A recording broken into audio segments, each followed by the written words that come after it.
ছাত্ৰ-ছাত্ৰীসকল, আজি আমি আকৌ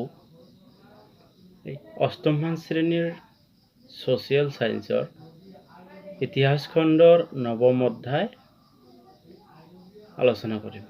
আগতে আমি দুটা ক্লাছ আলোচনা কৰিছোঁ। আজি এই লেসনটোৰ অৰ্থাৎ নৱম অধ্যায়ৰ 3 নম্বৰ ক্লাছ। তো যি কি নহওক, তোমালোকে যদি পাৰা এই কিতাপটো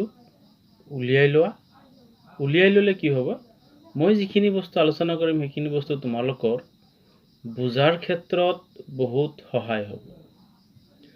তো এতিয়া কথা হ'ল যে সেই লেসনটোৰে আমাৰ আলোচনা কৰাৰ বিষয়বস্তুটো আজি অলপ বেলেগ। আজিৰ আলোচনাৰ বিষয়বস্তু হ'ব যে ভাৰতবৰ্ষত নব্য ধৰ্মীয় আন্দোলনৰ প্ৰচাৰকসকল, অৰ্থাৎ নব্যধৰ্মীয় আন্দোলনৰ প্ৰচাৰকসকল কোন আছিল, সেইসকল মানুহৰ নাম আমি জানিম আৰু কোন মানুহে কেনেকৈ প্ৰচাৰ কৰিল আৰু মানুহবিলাক কোন ধৰণৰ মানুহ আছিল, মানুহবিলাকৰ কাৰ্যকলাপখিনি আমি অলপ ভালকৈ জানি ল'ম। এতিয়া কথা হ'ল যে ভাৰতবৰ্ষত নতুন চিন্তাধাৰা কোনে আগবঢ়াইছিল। আমি নাম শুনিছোঁ, উদাহৰণস্বৰূপে মই কৈছোঁ জ্ঞানদেৱ কোৱা, ৰামানন্দ কোৱা, কবিৰ কোৱা, আমাৰ অসমত ধৰা শংকৰদেৱ আছিল। এইসকল আছিল নব্যধৰ্মীয় আন্দোলনৰ প্ৰচাৰক। এতিয়া কথা হ'ল যে এই মানুহখিনি আমাতকৈ, আমি বা তোমালোকে যেনেকুৱা মানুহ, এই মানুহবিলাক আমাতকৈ অলপ বেলেগ আছিল। মানে বেলেগ কেনেকুৱা, সিহঁতৰ খোৱা পিন্ধা, চাল চলন, কাম কাজ, চিন্তা চৰ্চা সকলোখিনি আমাতকৈ সিহঁতে বহুত বেলেগ। সিহঁতে মহান মানুহ, মহান আত্মাৰ অধিকাৰী, বহুত ভাল মানুহ আছিল। সিহঁতৰ ভিতৰত কোনো ধৰণৰ জাতিভেদ, হিংসা, মিছা কথা কোৱা, মানুহৰ লগত বেয়া ব্যৱহাৰ কৰা, এই ধৰণৰ চিন্তা চৰ্চা বা এই ধৰণৰ কাম কাজ সিহঁতৰ ভিতৰত নাছিল। যাৰ কাৰণে আজি সেইসকল মানুহৰ নাম এই কিতাপত লিপিবদ্ধ হৈছে। এই কিতাপত দিয়াৰ কাৰণ এটাই যে আমাৰ ল'ৰা ছোৱালীখিনি, ছাত্ৰ ছাত্ৰীখিনি স্কুলত আহিছে, লিখাপঢ়া কৰিছে। কেৱল লিখাপঢ়া কৰিলেই নহ'ব, এই মানুহখিনিৰ চৰিত্ৰ আমাৰ চাব লাগিব যে এই মানুহবিলাকৰ নাম কিতাপত কিয় দিয়া হ'ল। উদ্দেশ্য এটাই যে এই মানুহবিলাকৰ কাৰ্যকলাপ কেনেকৈ, এই মানুহবিলাক কেনেকৈ জীয়াই আছিল, কাম কাজ কৰিছিল কেনেকৈ, ধৰ্ম কেনেকৈ প্ৰচাৰ কৰিছিল, মানুহৰ লগত কেনেকৈ ব্যৱহাৰ কৰিছিল, এতিয়া বেয়া ব্যৱহাৰ কৰিছিল না সেই মানুহখিনি মানুহৰ লগত বেয়া ব্যৱহাৰ কৰিছিল না ভাল ব্যৱহাৰ কৰিছিল। যাৰ ফলত কি হ'ল, এই মানুহখিনিৰ নাম আজি আমাৰ কিতাপত লেসনত দি দিছে।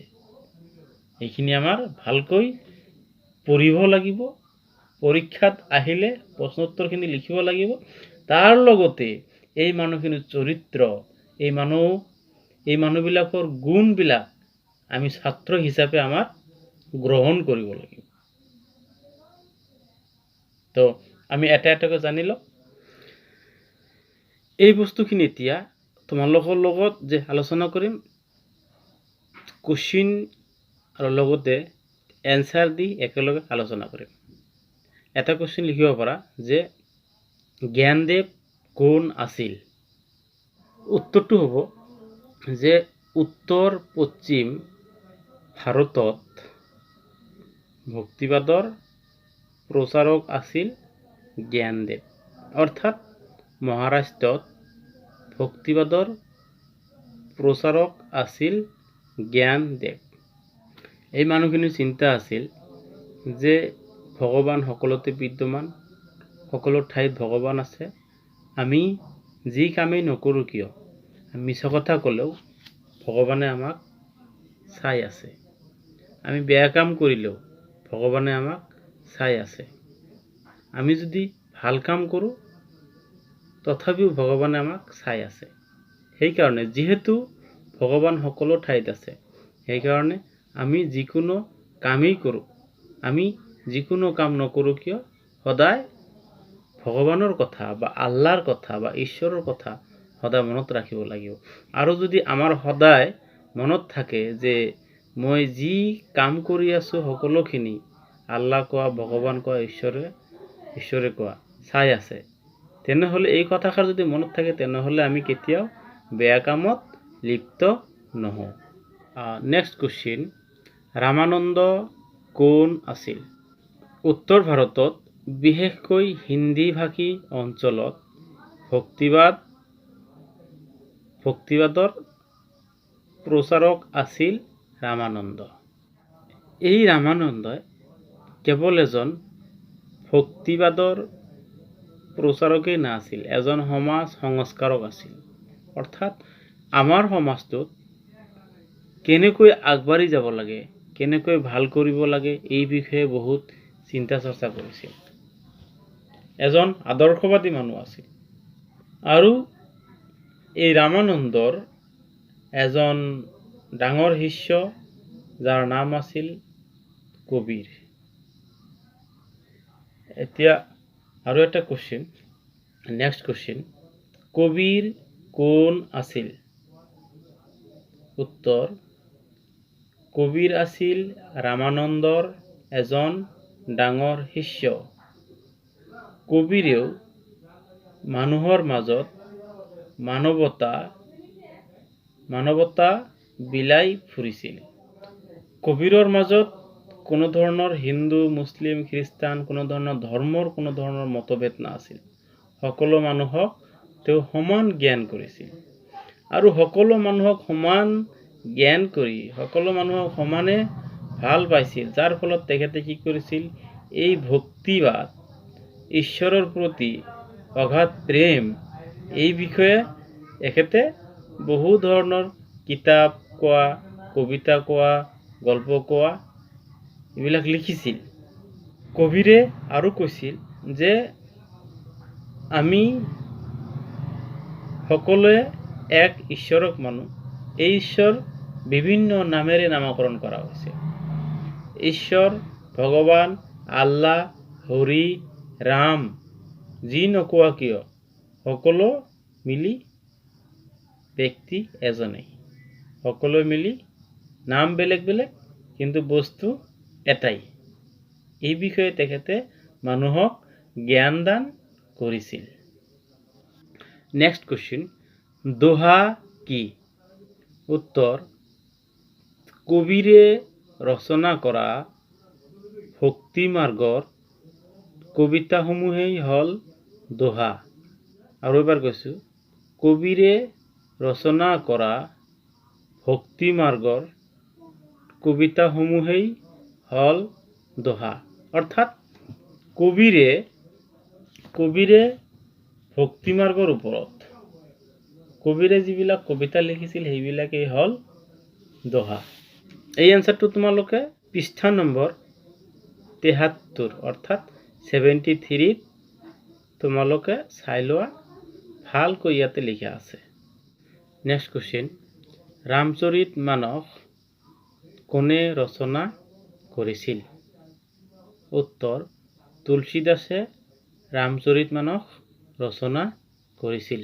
নেক্সট কুৱেশ্যন, বংগদেশত ভক্তি মাৰ্গক সুসংহত ৰূপত কোনে সজাইছিল? উত্তৰ, চৈতন্যদেৱে সজাইছিল। নেক্সট কুৱেশ্যন, শংকৰদেৱৰ মতে মানুহে কেনেকৈ মুক্তি লাভ পাব পাৰে? উত্তৰটো তোমালোকৰ 74 পৃষ্ঠাত অৰ্থাৎ 74 পৃষ্ঠাত দিয়া আছে, তোমালোকে চাই লোৱা। মই অলপ গাই দিছোঁ। উত্তৰটো হ'ব এনেকুৱা ধৰণৰ, মই কিতাপ চাই কৈ দিছোঁ যে ইয়াত আছে মোক্ষ লাভৰ বাবে আৰম্ভৰ সম্পূৰ্ণ যাগযজ্ঞ বলি বিধান আদিৰ কোনো প্ৰয়োজন নাই।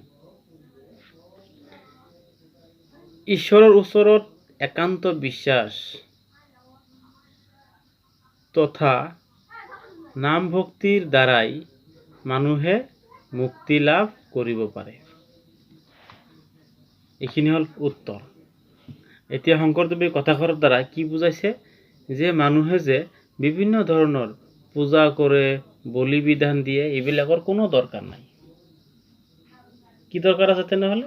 যে ঈশ্বৰৰ প্ৰতি অগাধ প্ৰেম থাকিব লাগিব, ঈশ্বৰৰ ওচৰত সৰু হৈ থাকিব লাগিব, ঈশ্বৰক ভয় কৰিব লাগিব, মানুহক ভাল পাব লাগিব, তেতিয়াহে মানুহ মুক্তি পাব। নেক্সট কুৱেশ্যন, কবিৰক কিয় হিন্দু আৰু মুছলমান উভয়ে ভাল পাইছিল? উত্তৰটো হ'ব কবিৰক হিন্দু আৰু মুছলমান উভয় ধৰ্মৰ মানুহে ভাল পাইছিল, কাৰণ কবিৰে কোনো ধৰ্মক হিন্দু কোৱা, মুছলমান কোৱা, হিন্দু মুছলমান কোনো মানুহকে কবিৰে বেয়া পোৱা নাছিল।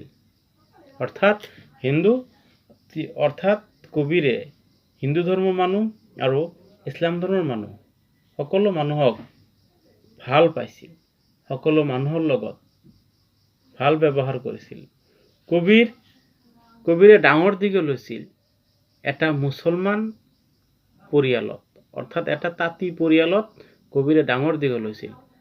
আৰু যেতিয়াই সি মুছলমান পৰিয়ালত ডাঙৰ দীঘল হ'লে, তেতিয়াৰ পৰাই কবিৰৰ মুছলমানৰ প্ৰতি এটা ভাল ভাৱ আহিছিল। আৰু যেতিয়াই লাহে লাহে মানুহজন কি হ'ল, ডাঙৰ হ'ল, জ্ঞানৰ পোহৰ বৃদ্ধি হ'ল, জ্ঞানী হ'ল, তেতিয়া তেখেতে এষাৰ কথা কৈছিল যে ঈশ্বৰ, আল্লাহ, হৰি, ৰাম, ভগৱান যি নকওঁ কিয়, কিন্তু নাম বেলেগ বেলেগ, কিন্তু বস্তু এটাই, নামহে বেলেগ বেলেগ। এনেকৈ তেখেতে মানুহক বুজাইছিল যে আমাৰ ভিতৰত কোনো ধৰণৰ পাৰ্থক্য নাই, সকলো ধৰ্ম সমান, সকলো মানুহ সমান। সেইকাৰণে তেখেতৰ এই ব্যৱহাৰটো সকলো মানুহে ভাল পাইছিল। ফলত হিন্দু আৰু মুছলমান উভয়ে কবিৰক ভাল পাইছিল। ছাত্ৰ ছাত্ৰীসকল, আজি এই ক্লাছটো আমি এইখিনিতে শেষ কৰিছোঁ। তোমালোকে কিতাপটো উলিয়াই যিখিনি কথা আলোচনা কৰিলোঁ, কিতাপৰ লগত অলপ মিলাই চাবা, তেন্তে তোমালোকে এই আলোচনাখিনি ভালকৈ বুজি পাবা। আৰু যিখিনি কুৱেশ্যন এনচাৰ দিলোঁ, এইখিনি তোমালোকে ঘৰত ভালকৈ পঢ়ি ল'বা, তেতিয়াহ'লে আৰু বেছিকৈ বুজি পাবা। আজিলৈ এইখিনিতে শেষ কৰিছোঁ। Thank U.